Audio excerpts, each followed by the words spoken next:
Hello, I'm gonna try a few at-bats of Inside Pitch version 4. It's not Inside Pitch Advanced. It's just a regular Inside Pitch version 4. Really like this game, so just gonna show a little bit. We got Kurt Schilling with a 6-0 lead in the top of the 7th in my 2001 Inside Pitch replay. So we got a 6-1 is at the park, and 2-4 is a blank, and I do, it's going to be a rare play. So I'm going to get my rare play charts out here.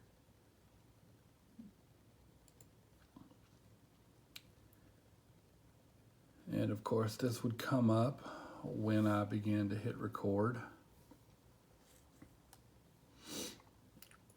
You're probably not going to be able to see these, so I know this is not very exciting TV here or YouTube. But let me go to my games folder, and I'm in Inside Pitch.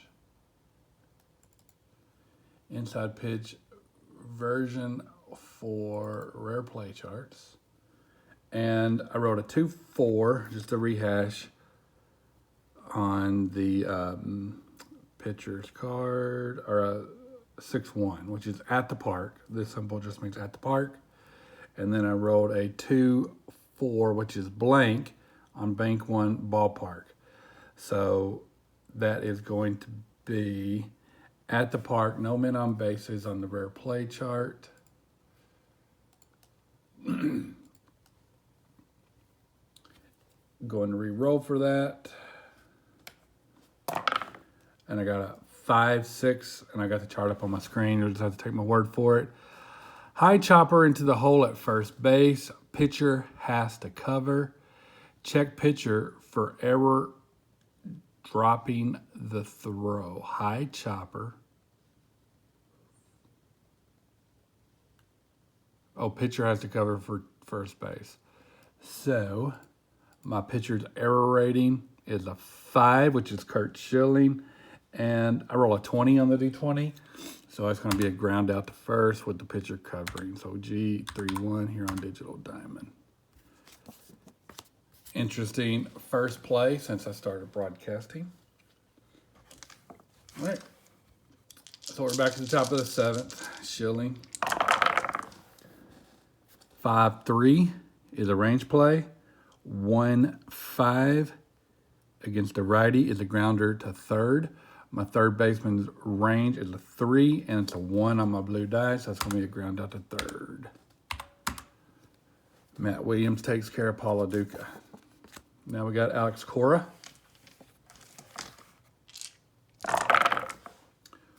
1-5 is a K, and in version 4, that's a K, and then the home run in parentheses if he's tired. And Schilling's fatigue rating is at 29. He's only faced 25 batters. I'm using Digital Diamond Baseball as my board game companion, and he's not tired, so it's a strikeout chance. You can see Cora against righty strikes out on a 1-7. The ballpark doesn't help, and I roll a 2 on the white die, so I'm a white D20, so it's a strikeout. Now we got Jose Nunez. We'll see how this comes out. Jose Nunez against Jay Bell for Arizona in the bottom of the 7th. Arizona leads 6-0. Wrote a 5-5. That's a walk against a lefty. Ballpark takes 1 away, so it's a 1-13 chance, and my white die is at 13, so he walks.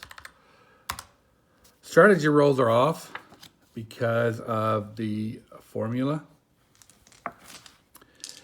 that Chris Davis recommends. I use it for strategy rolls. If the team is up by, if the run difference plus the inning is greater than 10, then you don't use a strategy roll. So that would be, the run difference is 6, and we're in the 7th inning, so that's 13, which is greater than 10. 6-5. 6-5 is a hit batter chance. You can see Luis Gonzalez, his hit rating is a 14. Plus Jose Nunez, add 4 to that, makes it an 18. And the white D20 is a 7, so we got a hit batter. And hit by pitch here in Digital Diamond. And we got runners on first and second. And Nunez, he's a 4, batters faced. And 2 walks, runs, hit combo. I have been lazy, and Nunez has faced 10 batters. And these are recommendations, and since it's a blowout, I was letting him go a little longer.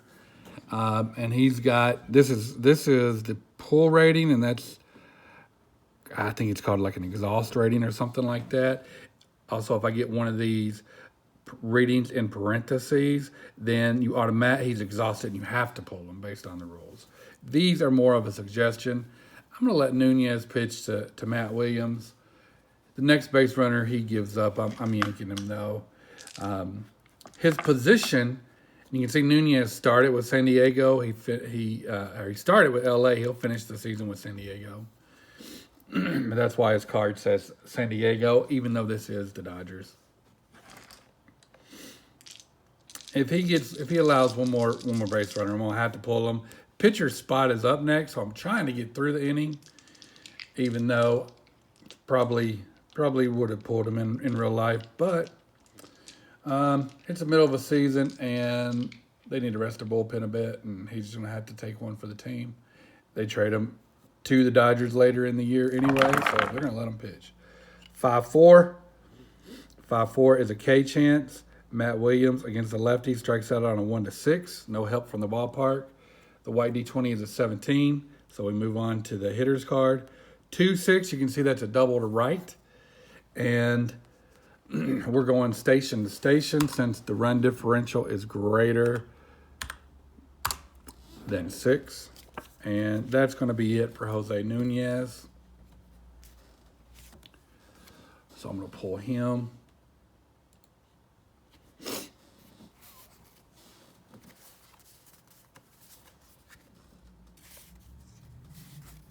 And I'm going to look for a cleanup guy or mop-up guy.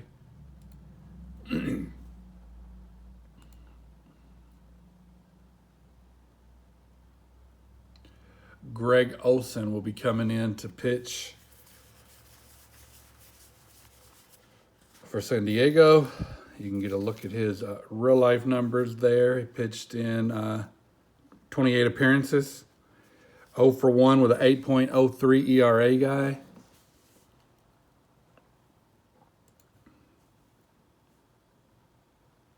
And pulling it up here in Digital Diamond as I make the sub.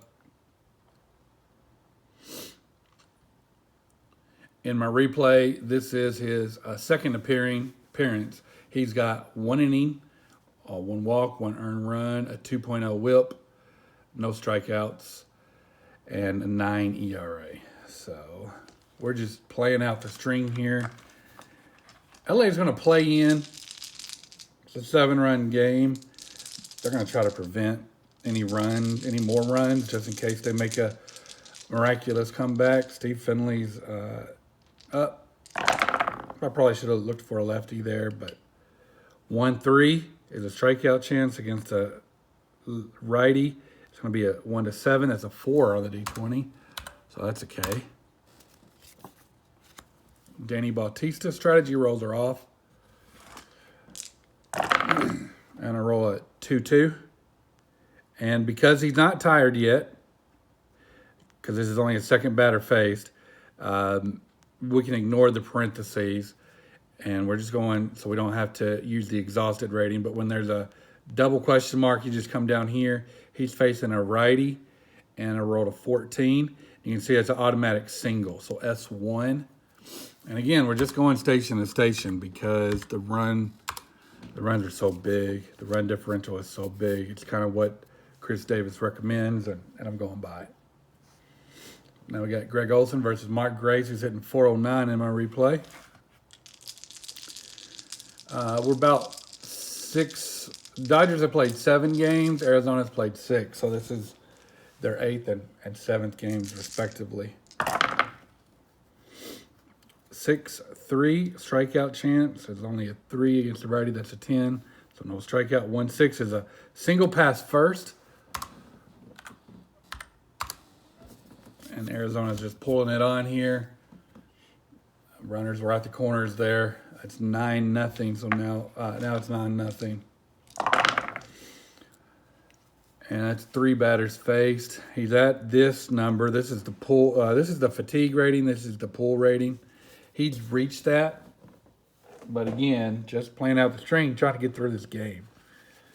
5-4 is a range play. 6-1 against the righty is a grounder to third. He's playing back, going for the double play since runners are on first and second. His range is a 3. The blue die is a 1, so he gets there. So now to figure up the double play, you look here, which is a 3 plus 2 makes it a 5. They're playing back makes it a 6.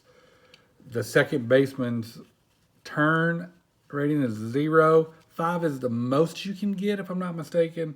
So 1 to 5 is a double play, and he does get a 3, so that's going to be a G5-4-3 double play to get out of the inning. And now we've got Schilling against the pitcher spot.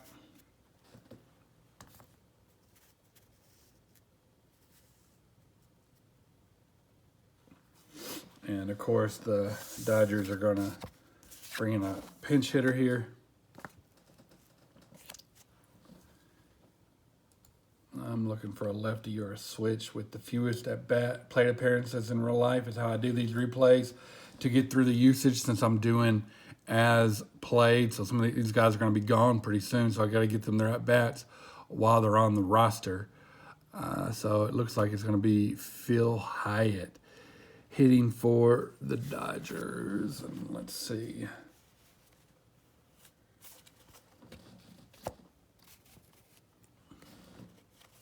He only had 53 plate appearances.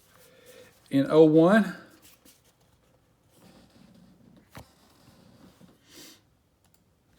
there's his real life stats, if you can see them.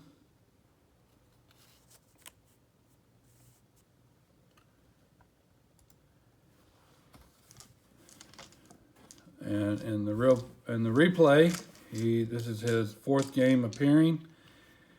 0 for 9 with a strikeout. So he's not done much. 4-2 is an error on a throw. 3-4 is a S5. So it's a single past the third baseman. No chance of an error getting it back into the outfield from the outfield.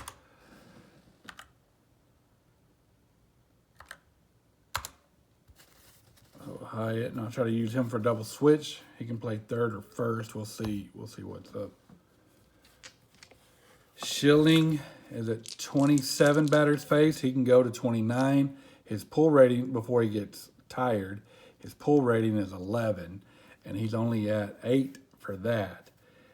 So he might be able to get a complete game here because we're in the top of the 8th. Let's see. And I wrote a 1-5, which is a K. We don't have to worry about that possible home run because he's not tired. We just looked at that. So possible K against the righty is a 1 to 10. On the white D20, and I wrote an 8. So that's a strikeout. Schilling had almost 300 strikeouts in real life in 2001. One of the reasons I wanted to roll this season every game. And he's got 7 strikeouts today. This is his second start of the replay, and he's up to 18 strikeouts, so he's doing pretty good.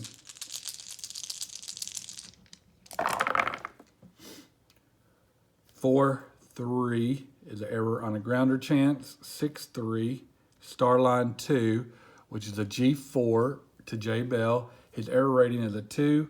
White D20 is a 3, so he doesn't make an error. So now we got to look at the double play chance. 2 plus 1 is 3. They're playing back, makes it a 4. The turn man rating, Tony Womack, is 1, so 1 to 5. Double play, as long as the blue die is less than that. And let's see, it's a 1. So we got a G463 double play.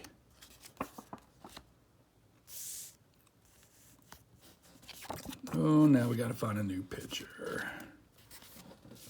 And we said Hyatt can play third base or first base. Let's see if we have a third base or first baseman who hit. No, so we'll just We'll bring the pitcher in, batting ninth. See if I can find another mop-up guy.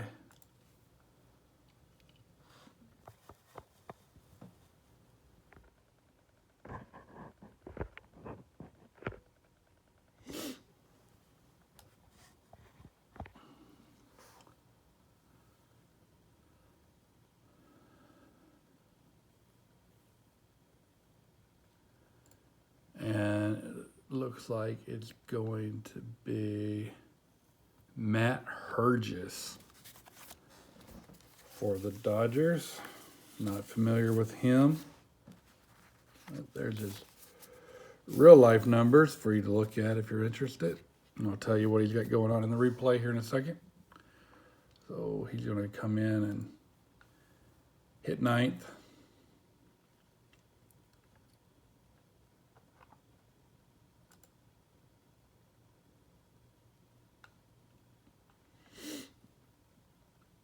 Hergis, this is his fifth game. He's got 4.1 innings, 3 strikeouts, 3 walks, giving up 1 earned run for a 2.08 ERA. He's 1-0, 1.38 WHIP.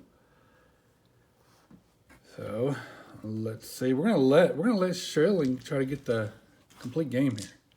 We're gonna let him hit. 5-2 on the pitcher's card. Again, he's not at his tired rating, so we're gonna count that as a blank. 4-2 is going to be an F8.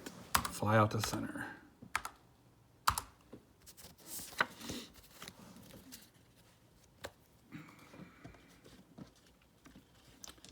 Hergis against Womack, who's hitting 241 in 29 at bats. 6-1 is a strikeout chance against a righty. It's a 1-5. The white D20 is a 6, so no strikeout. 6-1 is a grounder to short. G6. And Jay Bell hitting 111 in the replay in 18 at bats. 1-2 is a chance of a strikeout to 8. White D20 is a 20, so it's not a strikeout. So 2-2. It's going to be a single pass short. Strategy rolls are off.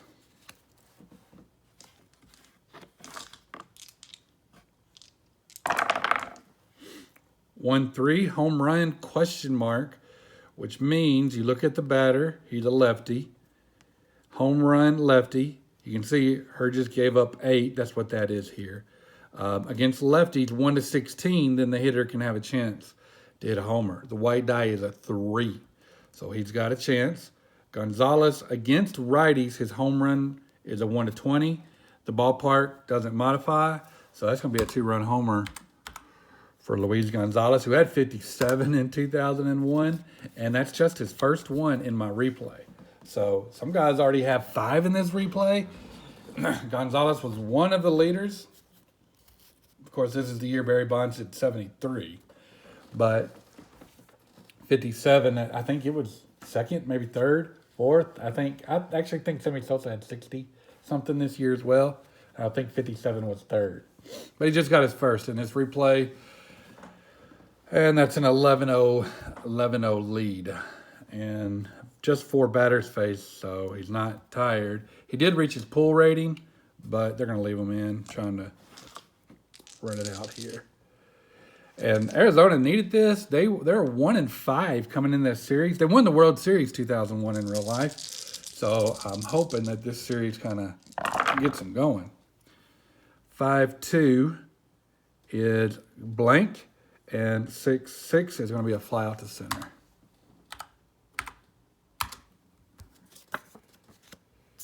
All right. So now we go to the top of the 9th. And we got Curt Schilling against Gary Sheffield. We'll try to get this a little closer in case it comes into play. I'm not sure how well people can see this, but Schilling's tired rating, fatigue rating is 29, so he is tired, but he hasn't reached the pull rating. Now, I do, if for complete games, I do, if they've reached both the tired and the pull rating, I will take them out because I want to keep my complete game stats accurate.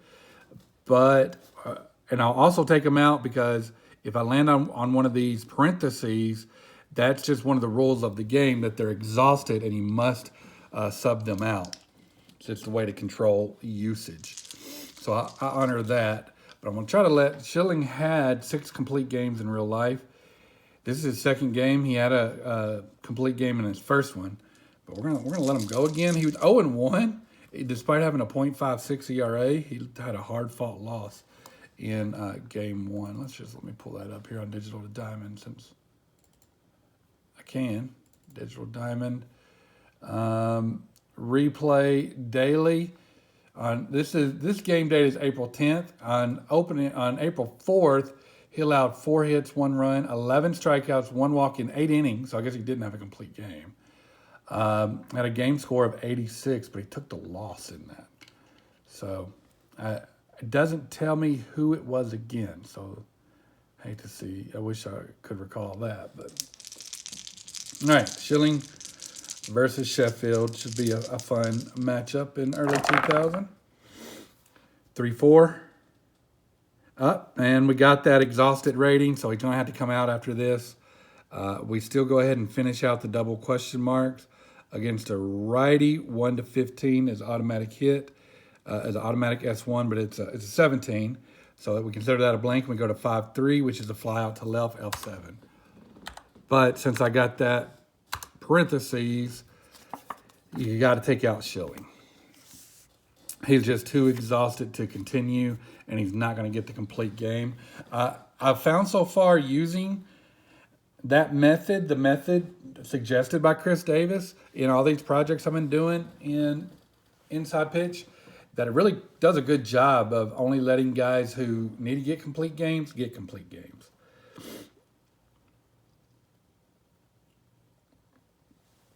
So I'm going to bring a mop-up guy in here with an 11-run lead, and he only needs to get 2 outs. I'll bring a mop-up guy in for Arizona. And that looks like that is probably going to be Miguel Batista.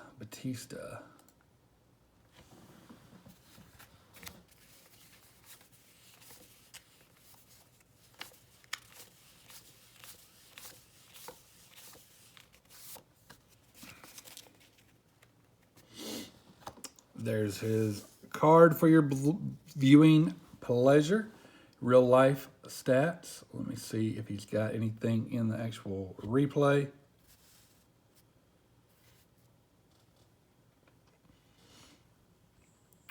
This is his second game. He did not do well in his first game. He got an 81 ERA, 0.1 innings, 1 strikeout, 3 walks, 3 runs, all earned. So a 9 whip. Hopefully he can bring that down here. Sean Green. And we got a 3-3. It's a walk plus against a righty. That's going to be a 20. Subtract 1 for the ballpark, so 1-19. And it's a 4 on the D20. Eric Karros, again, strategy rolls are off because the run differential in the inning is greater. The run differential of 11 plus the inning, which is the 9th, totals 20, is greater than 10 by a lot. 5-5 is a strikeout chance against a righty. It's a 1-10. That's a 3, so he gets a strikeout. And 1 out to go, and he just lowered his ERA by 40 points. So he's down to only a 40.50 ERA. Chris Donalds. Do we got a lefty? Another lefty. It's a pretty good. If Donalds gets on base, then we'll look for a sub, a pinch hitter. But he'll stay with the lefty-righty matchup. 4-4 is a blank, and a 5-6, Starline 6, so it's going to be a fly out to right field. And that gives it to Arizona. They've got an 11-0 win there. So you can see here 11-0. and I'm using Digital Diamond. Chris Davis was nice enough to send a file for me to import into Digital Diamond with all the ratings when they're batting, when they're pitching, when they're fielding, when they're running. So all of those are beautiful. Import right in, and take a quick look at the box score. This is a blowout.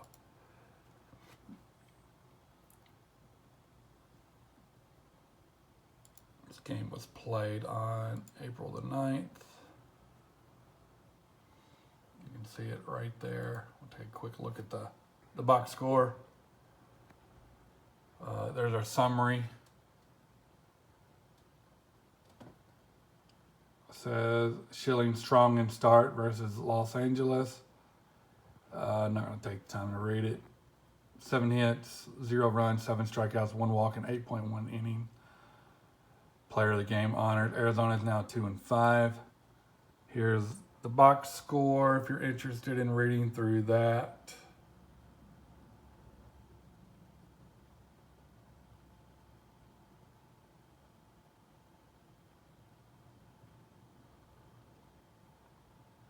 Scorecard's pretty cool. The Digital Diamond provides.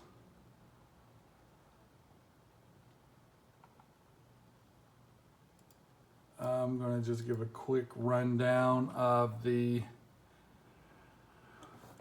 NL West. These are all the divisions here. There's the AL East and NL East, AL Central and NL Central. I've played all these games using Inside Pitch. Here's the AL West and the NL West, and you can see that was a big win. Arizona in last place. The ones that have the little thumb up on them, those are teams that made the playoffs or finished within 10 games of making the playoffs. So I'm watching those teams a little more closely. I expect those to be the competitive teams. And you can see Colorado's surprisingly off to a good start. Arizona just got that big win there against LA. This NL West was pretty competitive. Arizona won it, but LA was only 3 behind and San Fran was only 5 behind. Colorado actually finished in last. So Arizona's next 2 series, they got this current one against LA, and then they got a series against Colorado. So they have a chance to come out of the cellar here and take their rightful spot up at the top. I'm cheering for, I'm a Braves fan, so let's check over the NL East. And you can see that division is pretty tight. Florida and Montreal have it flipped based on real life, but a lot to go. Atlanta, this was their 12 of 14 division titles in a row, I think, and it was the closest one they had of all their run of division titles. I think they beat Philly by less than 5 games. So expecting that, and you can see they got thumbs up on New York. So New York missed the playoff by less than 10. That could be for the wild card. I don't know if it was for the division or not. That's what we got going on in the NL Central. Houston and St. Louis are leading that. AL Central, I've actually had a lot of fun playing out the AL Central games. And the AL East, Yankees were the defending champs coming into 2000, had won 3 years in a row, or coming into 2001 and won 3 years in a row. No one really challenged them for the division. They made it all the way to the World Series and lost a great World Series against Arizona. All right, I'm going to stop the video there. It's going on 30 minutes. Hope you guys have a good evening.